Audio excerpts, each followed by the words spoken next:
You've probably already heard how Ukraine conducted a successful counteroffensive and regained control of a huge piece of territory with several hundred settlements. On the liberated territory, the Ukrainian military received many trophies.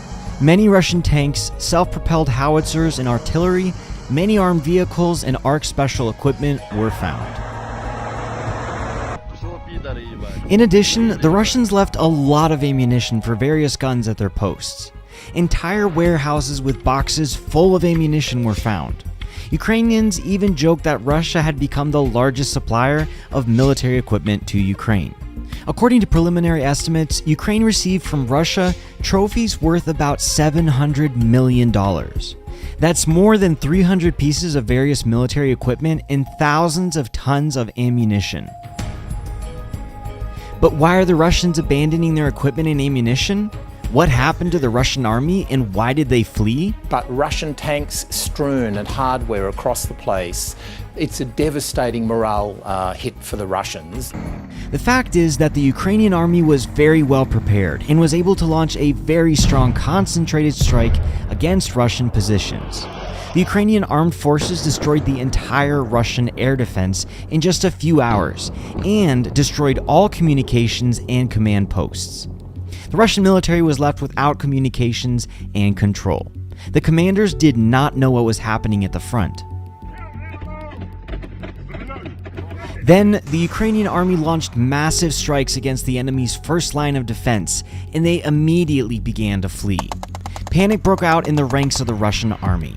Captured Russians later said they were left without communication and control and stopped understanding what was going on. The Russians expected the Ukrainian army to storm the cities, but the Ukrainians bypassed the cities and cut off roads and communications. As a result, towns and villages were encircled and the Russians fled, abandoning everything. The Russian command tried to save the situation. They called for air support, but they lost several planes. We have footage of a downed Russian Su-34 fighter jet that went down in the woods. Another plane went down in a field. And some Russian planes could not even take off and immediately fell down, like in this video. Also, the Russians tried to use the TOS Solntsepek flamethrower system against Ukrainian soldiers, but Ukrainian intelligence tracked it down with a drone and destroyed it. Here it is, now lying on the ground. Trying to contain the Ukrainians' military onslaught, the Russians sent rapid reaction groups into battle, but they were destroyed on their approach by HIMARS systems. We have video footage of this. By the way, MLRS-270 systems and the HIMARS themselves were caught on camera several times in this operation. Ukraine uses them very successfully. High-precision artillery gives the Ukrainians a significant advantage in the speed of advance, as they do not waste time on artillery duels. One target, one shot, and the Russians are finished. The operation was lightning fast. In just 2 days, the Ukrainian army deepened 50 kilometers forward and took the town of Kupiansk.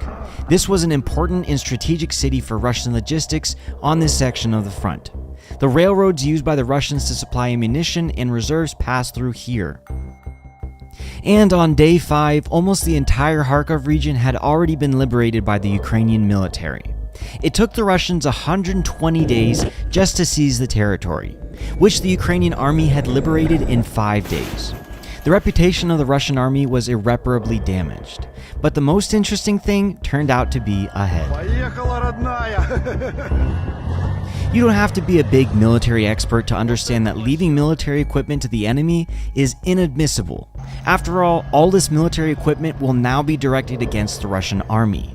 In fact, Russia has strengthened the Ukrainian army at its own expense. We have exclusive photos and videos of all this abandoned Russian equipment and ammunition.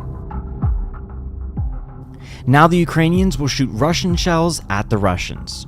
The military command of the Ukrainian army will be able to create several new army brigades using Russian tanks and artillery. Already during this offensive, Ukrainians have successfully used abandoned Russian tanks in combat with the Russians.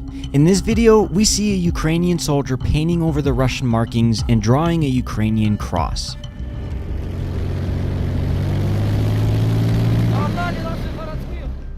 Ukraine managed to make the Russian army panic. Therefore, Russian soldiers fled en masse.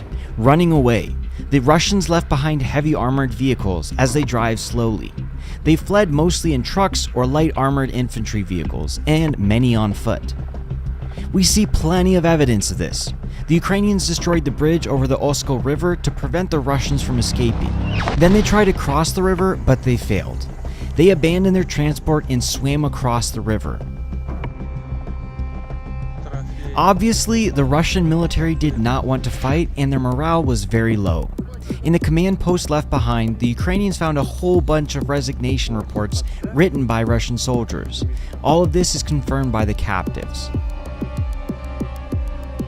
Russians don't want to fight because they don't see the point in this war anymore. They do not understand why they have to die, but they are forced to. We have a video of a group of Russian soldiers complaining to their commanders that they have nothing to fight with, no helmets and no body armor. They refuse to go to the front, but they are forced to.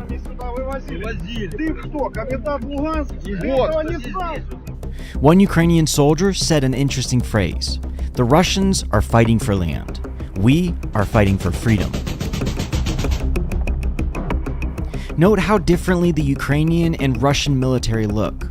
The Ukrainian fighter is equipped with everything he needs and looks like a hero from a movie, while the Russians look like bums. Putin and his generals are completely unconcerned about their soldiers. The biggest problem the Russian troops have is their boots. That is why they often take boots from killed Ukrainian soldiers or whatever they can find, such as dress shoes. The Ukrainians made a blitzkrieg in one of the occupied regions, but the Russians were disorganized and could not offer proper resistance. Such tactics were very profitable for Ukraine and paid off handsomely. Ukraine got a lot of weapons and did a lot of damage to the reputation of the Russian army. The morale of the Russians is now even more damaged. Retired U.S. General Ben Hodges praised the successful Ukrainian attack. I may have been a little bit too conservative in that. I mean, this is going faster than I would have anticipated. Meanwhile, in Russia, a wave of indignation at the high command swept through, and television began to talk about the need for general mobilization. But Putin refuses to mobilize. His spokesman stated that Putin is not considering mobilization. There is a dissonance between Putin and his people. For years, propaganda has indoctrinated the people that the Russian army is invincible and the strongest in the world.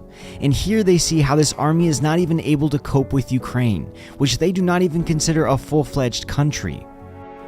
Let me just remind you that so far Putin has not achieved any of his stated goals and risks a very serious internal political crisis that threatens him with the loss of power. A Ukrainian victory in the war is necessary to stabilize the world's security system, because if Putin wins and non-Russia is not held accountable for all its crimes, it could lead a global triumph of autocracy. Russia, China, Iran, and the other dictators of the world could unite and create an unprecedented threat to world democracy. So support Ukraine in its struggle for democracy and for freedom.